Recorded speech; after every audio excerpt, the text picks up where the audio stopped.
Welcome. It is Mitch. I'm on YouTube. If you haven't already, please subscribe to the channel as we try to build this thing up.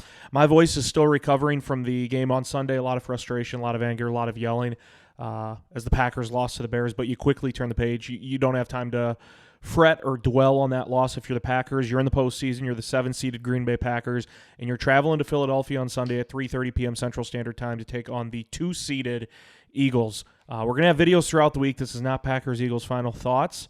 We'll have more of a deep dive take into the numbers in that video like we typically do at the end of the week, but it is the postseason, so we're going to rip out some videos. This is more of a first look or first glance at this postseason matchup on Wildcard weekend between Green Bay and Philadelphia. And interestingly enough, if you go all the way back to the beginning of the year, this was the second game in week 1 of the NFL regular season when the Packers and the Eagles met in Brazil on a Friday night to kick off week 1, or at least for both of those teams kick it off, a 34-29 win for Philadelphia. I know a lot of people throughout this week are going to go back and look at that matchup and dive into the numbers in the tape and see what stood out.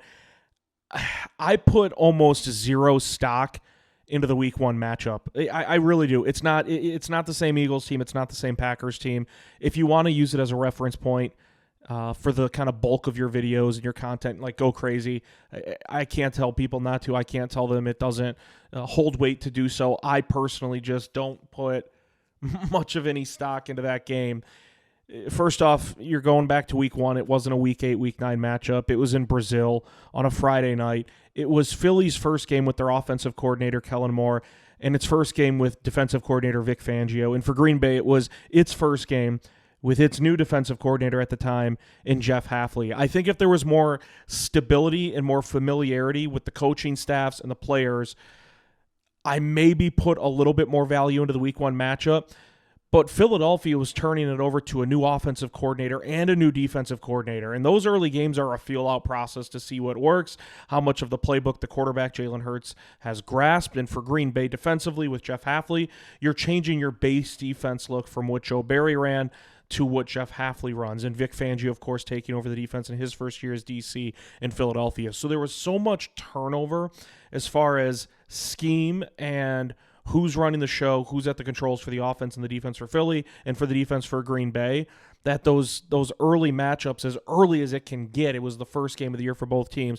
That's what makes me look at the matchup and say, I can't put too much stock into what happened in that game and use it as a reference point to circle back on and now try to draw conclusions as to what could happen here on Wild Card weekend. You look at like Green Bay defensively and how they have evolved since that week 1 matchup, that week 1 tilt against Philadelphia. Like rookies Evan Williams, who hopefully will be healthy enough to go. He's missed the last couple of games for the Packers. Wasn't a big factor in the game against Philadelphia. Edger and Cooper, those are two guys who now have substantial roles on this defense for Jeff Hafley. And in week 1 against Philadelphia, they just flat out didn't. Like Green Bay now has an identity on offense, and it is clear cut. You feed Josh Jacobs, you open up the play action passing game, and really you feed Josh Jacobs early, you feed him often, like a lot more than what we saw in recent years when Aaron Jones was the top dog in the backfield for Green Bay. Like there's a reason Josh Jacobs only played about half the game on Sunday against Chicago. They want fresh tires on the field and a full gas tank for number 8 to go against this vaunted and really stout Philadelphia defense. Like, if Josh Jacobs has less than 25 total touches against the Eagles on Sunday, I would be absolutely stunned. Absolutely stunned. They're going to lean on him early and often. In that week 1 matchup against Philly, Josh Jacobs had his touches. He had 16 carries in 2 receptions, 18 total touches, didn't have a touchdown. Jordan Love threw it 34 times. Like, I can tell you this. This is why I don't put much stock into the week 1 matchup. If this Sunday in Philadelphia, Jordan Love has 34 pass attempts and the Packers only run it 20 times like they did against the Eagles, the Packers are probably down big time and trying to play catch up quickly. 34 passes to 21 runs, and it's not a knock on Jordan Love. It's just how this offense has come to be under Matt LaFleur with Josh Jacobs as the bell cow running back. If there's 34 pass attempts to 20 rushes this Sunday against Philadelphia, something has gone terribly wrong for the Green Bay Packers.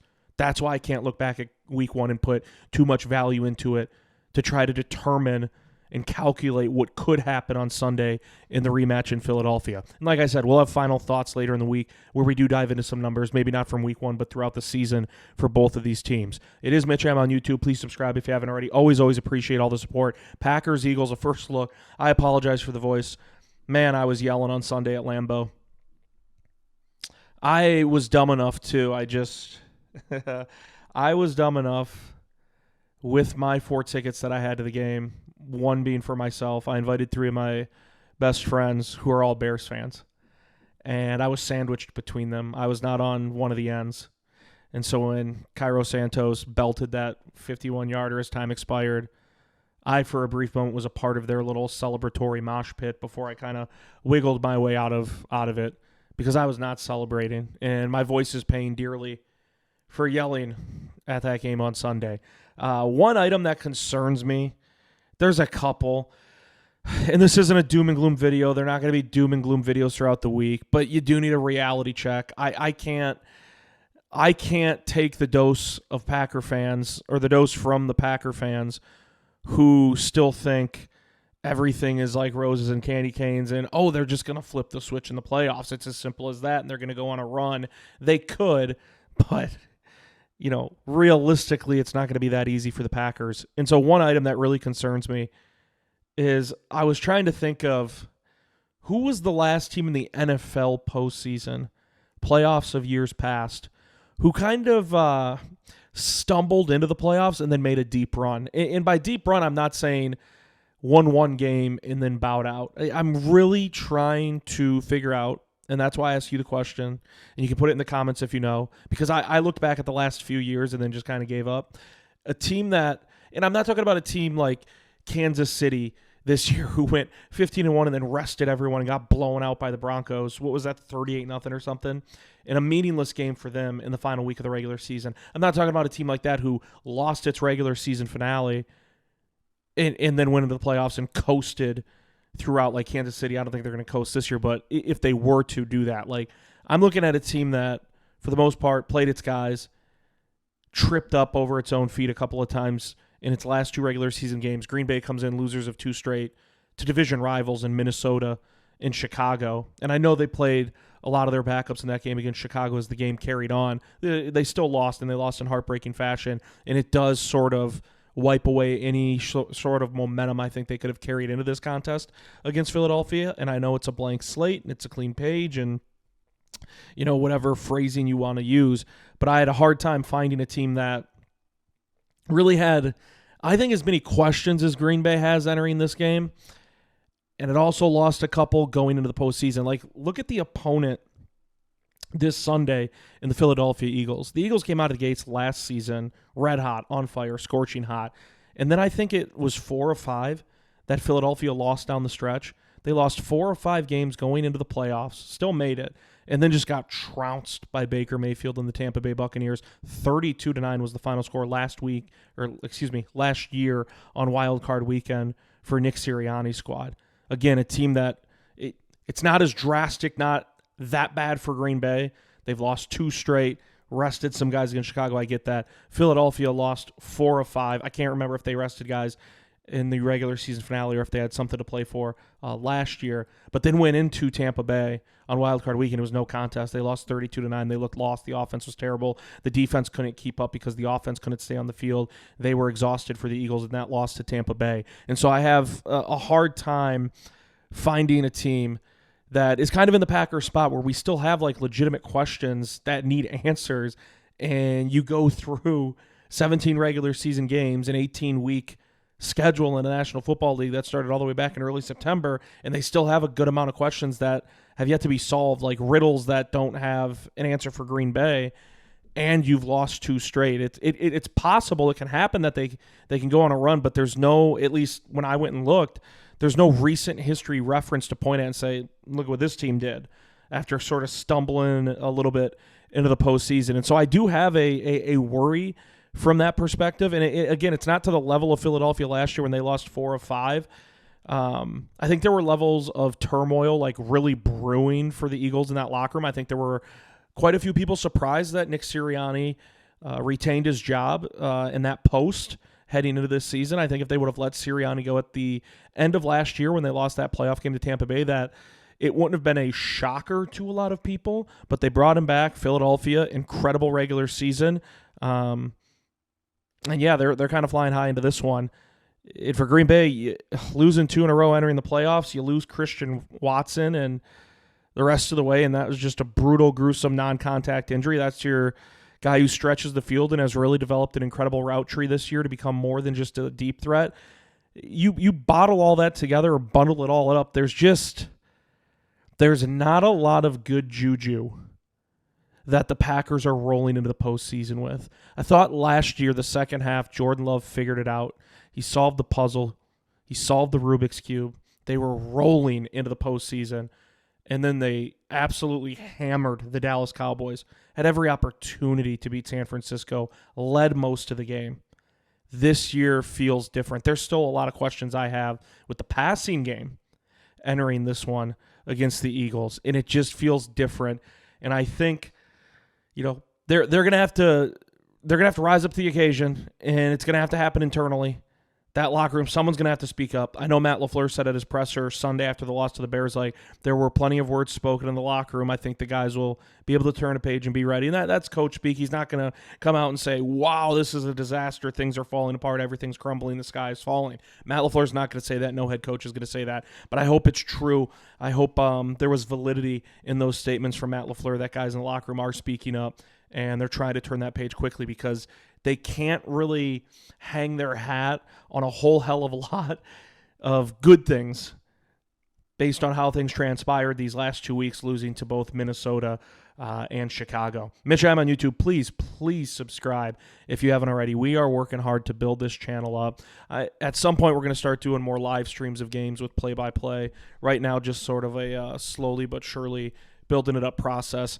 Packers-Eagles on Sunday. This is a first glance at the matchup. We'll have videos throughout the week. I just don't know what to make of this team with Green Bay.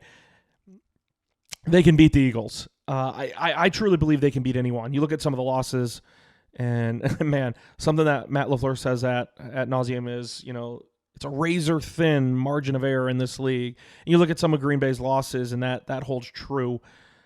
Just look at the one against Chicago. Green Bay kicks a field goal with 50-some seconds left. You think they're going to win, and then Chicago goes down the field and kicks a field goal as time expires. You lose the week before that by 2, was it, to Minnesota? Both of your losses to the Vikings were by 2 points this year. You lose by 3, 34-31 a few weeks back in Detroit. I get that. This team at times has been an enigma for Matt LaFleur in this ball club this year. But, the spread opened at 3.5. Philly, I think, climbed to a 4.5-point favorite on Sunday. It's not a monumental spread for a playoff game, for a 2-7 matchup. I don't know what the Buffalo-Denver spread is, but I would venture to guess it's larger. And I only bring that up because it's the other 2 versus 7. The 2 versus 7 matchups are Philly, Green Bay in the NFC, Buffalo, Denver in the AFC, and I would have to guess that Buffalo is a bigger favorite against Denver than Philadelphia is against Green Bay. And so I believe Green Bay can go in and win against Philadelphia. It's going to be tough. It's going to be a very, very difficult task. That's a very, very, very damn good Philadelphia Eagles team. And I know the big question mark looming right now is the availability and the health of Jalen Hurts, who, as of Monday, was still in concussion protocol. Everything I am saying in this video is under the assumption that Jalen Hurts will be cleared and will play on Sunday. Obviously, if that changes, the tone and the tenor of all these videos will change throughout the week, because then you're going to have to turn to Kenny Pickett, who, in a couple of outings has filled in, admirably, but he's not Jalen Hurts. I mean, call a spade a spade. For any of the animosity and hostility that we saw this year with Philadelphia at times, and there seemed to be a break in the chemistry with Hurts and A.J. Brown at one point. Hurts is the best quarterback on that roster, and it's not even a question. It's not even close. You can't question that to any degree. But with the Packers, they can beat the Eagles. They can. But the same things keep popping up and plaguing this team, and it has many Packer fans pulling their hair out, and rightfully so. The game against Chicago on Sunday, 2 more turnovers, 2 more fumbles, 1 deep in your own territory that led to a direct touchdown for the Bears. The Bears had 14 points in the first half. It came off a punt return for a touchdown on a trick play when they fooled everyone but the punter for Green Bay. and Fitzpatrick. I don't think he's a gunner, but one of the guys on punt coverage for the Packers. Everyone else was fooled. DJ Moore ran over to one side of the field. The punt went directionally to the exact opposite side, and the Bears had a walk-in touchdown on a punt return. And then Green Bay fumbled it, and Chicago had it set up like right outside the Green Bay 20, and that was 14 points in the first half. Just stupid things, turnovers, a directional punt that goes in the opposite direction of where everyone in the coverage unit's going for Green Bay. Pre-snap penalties, we've talked about drop passes. You had 2 more turnovers, both fumbles. Inexcusable clock management at the end of the game. And then on the second to last play, your defensive coordinator, Jeff Hafley, chose to be Joe Barry. There's no other way to put it. He chose to be Joe Barry on the second to last play of the game. The inexcusable clock management by Matt LaFleur, just baffled me. There's 58 seconds left. It's 4th down. The Bears have 1 timeout, and there's 58 seconds left as the play clock starts to drip down from 40. You can take it down to 18 seconds or right around there. Boom, burn a timeout, kick your 55-yard field goal. You can choose to go for it.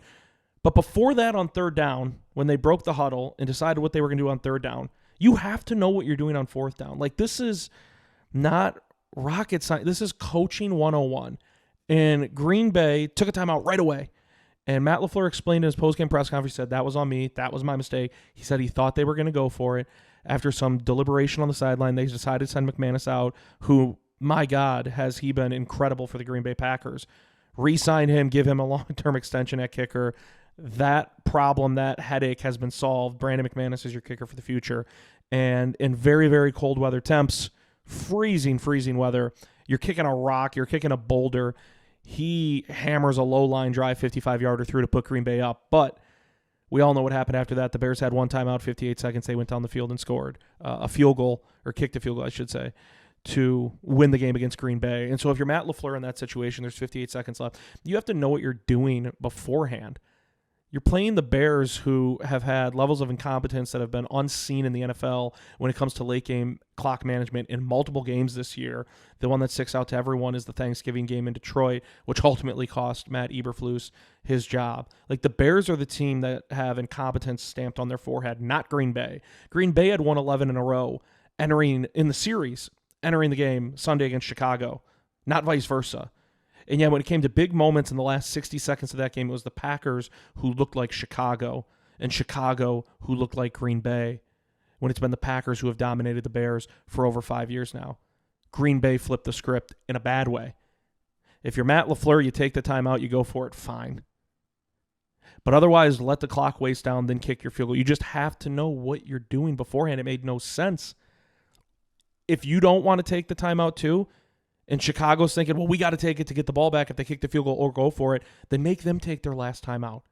And then the Jeff Hafley call defensively, there's 3 safeties so far back, you can't even see 2 of them on your television screen on that second to last play. I looked at all 3 of my buddies.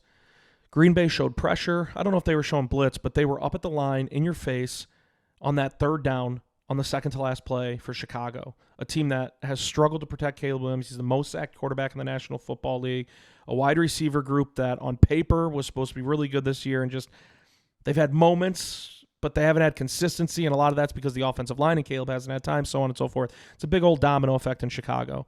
And Green Bay did what they should have. They showed aggressiveness on that second to last play. Then it took a timeout. And coming out of the timeout, they were protecting the sidelines, but they were in a prevent defense to levels of, again, that word incompetence that it boggled my mind. I looked at all 3 of my buddies when the Packers came out of the timeout and put those 3 safeties all the way back there, and you saw how open the middle of the field was, and the Bears didn't need a lot of yards to get into field goal range for Santos. I swear to everything, I looked at all 3 of my buddies, and I said, the Bears have a 20-yard pass in the middle of the field if they want it. And I believe there was 13 seconds left, and I said if they just go for the 20 yards and Caleb doesn't dance around in the pocket, it's going to be there. Someone's going to be there. And I said 13 seconds on 20 yards is plenty of time to get up there and spike the ball. And that's exactly what they did. And that play call by Jeff Hafley scared the shit out of me, because you're the Green Bay Packers. You have embarrassed the Chicago Bears for 5 years in a row, and really dating back to 1992. You've dominated this series. You be the aggressor. You force the issue. You call the shots. You don't give them a chance in that situation. And Green Bay was willing to give up 15 to 20 yards, and that's exactly what happened. DJ Moore didn't have to fool Carrington Valentine. It was just there because their safety's so far back. And the larger picture of that play paints something out on the canvas that worries me. That is, in these big moments, and that was a big moment in that game against Chicago, is Green Bay just going to curl up and resort to being conservative and hesitant and scared? Because that's what it looked like against the Chicago Bears.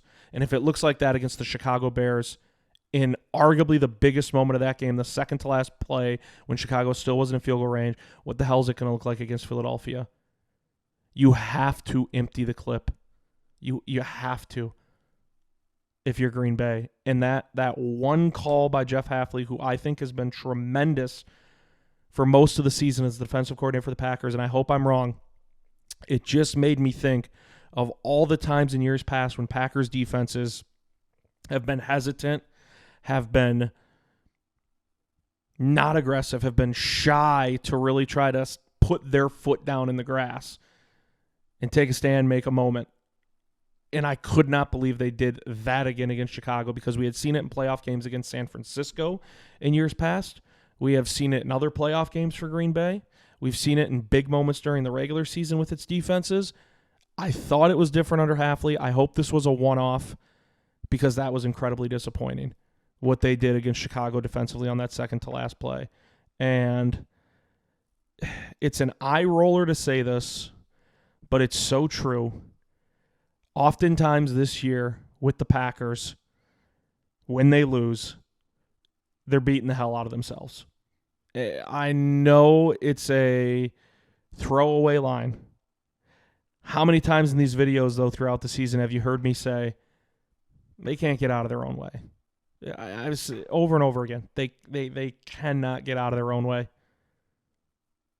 And all these consistent issues, pre-snap penalties, drop passes, turnovers popping up.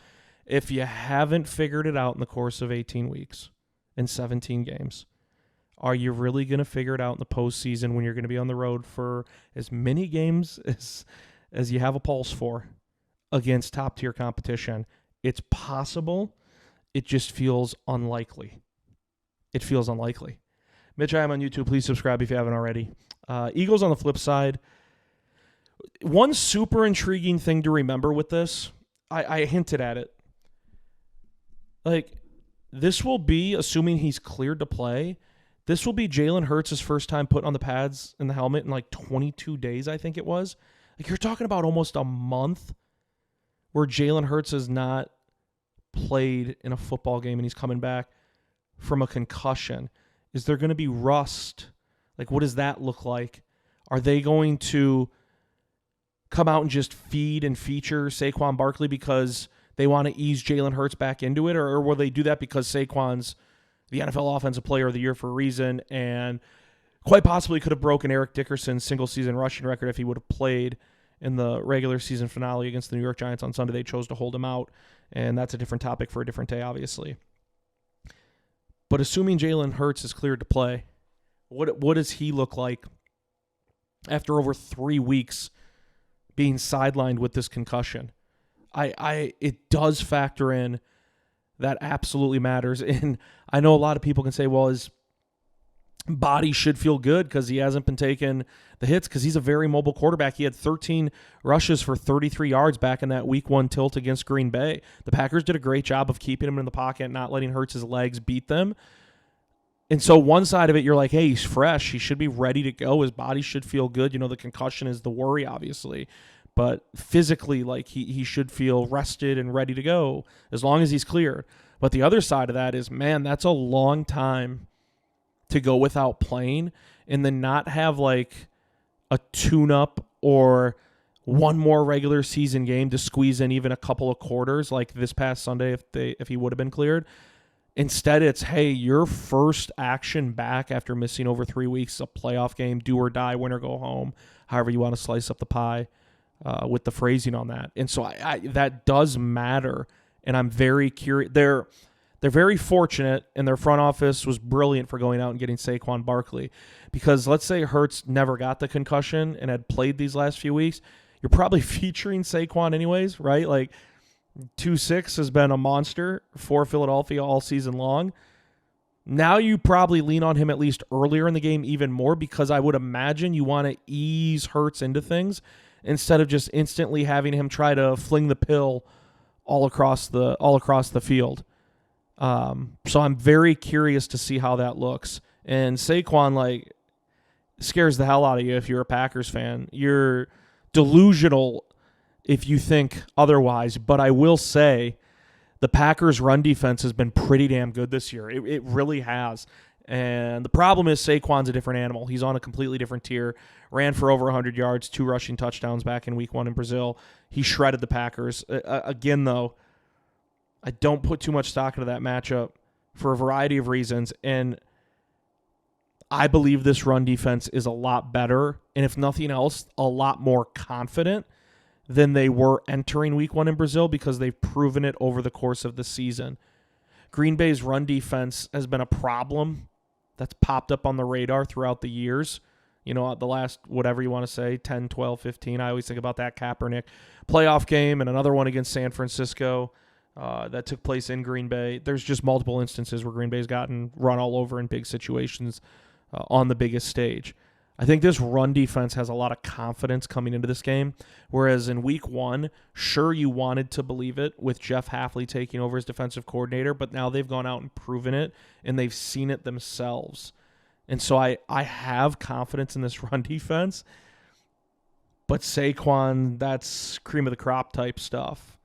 That will be obviously a huge determining factor in this game on Sunday. So yeah, Saquon scares you. I have more. This is not a Saquon thing. Put the Philadelphia matchup aside. I have more confidence in this Packers run defense than I have in any Packers run defense in the last probably decade. I'd have to really go back and look to see if there was 1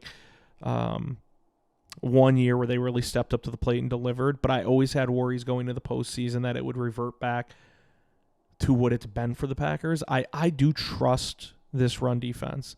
Against Saquon, though, it's a really big ask. And when you look at this matchup, again, this is Packers-Eagles first look. Mitch, I'm on YouTube. Please subscribe if you haven't already. We'll have videos throughout the week. Please subscribe too if you haven't. We're trying to build it up. If you really pull back the curtains and try and view this matchup at its base, to me, it can be summarized like this. Philadelphia has all the pressure. Not necessarily because it's 2 seed versus 7 seed, but because of what I said earlier. Think if they would have pulled the rug out from under Sirianni last year, not a lot of people would have been like, oh my gosh, I can't believe they did that. They brought Sirianni back. They had an incredible regular season. Winning can mask and cover up a lot of things. Philadelphia did a lot of winning this year.